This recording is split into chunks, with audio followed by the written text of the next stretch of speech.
নমস্কার, আমি অপরাজিতা বলছি।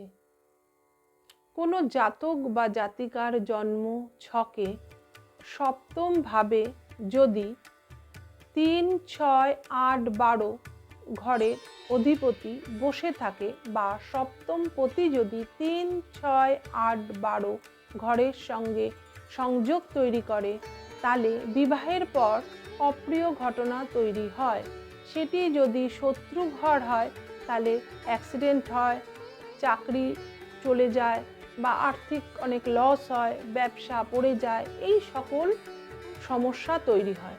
যদি সেটি মিত্র ঘর হয় তাহলে আপনার আর্থিক উন্নতি হবে, প্রমোশন হবে, বিদেশ যাত্রা হবে, চাকরিতে বদলি হতে পারেন, এই সকল ঘটনাগুলো কিন্তু হয়ে থাকে। বিবাহ যেহেতু পূর্ব নির্ধারিত, সেহেতু আপনার জন্ম ছকেও যেরকম থাকবে, আপনার পার্টনারের জন্ম ছকেও কিন্তু এই সংযোগ তৈরি হয়ে থাকে। আমরা তাই বলে থাকি, জটক বিচার করে আগাম জেনে নেবেন আপনাদের বিবাহিত জীবন কেমন চলবে। বিবাহ করার আগে জটক বিচার করবেন এবং রক্ত পরীক্ষা করবেন, দুটোই কিন্তু অতি আবশ্যক।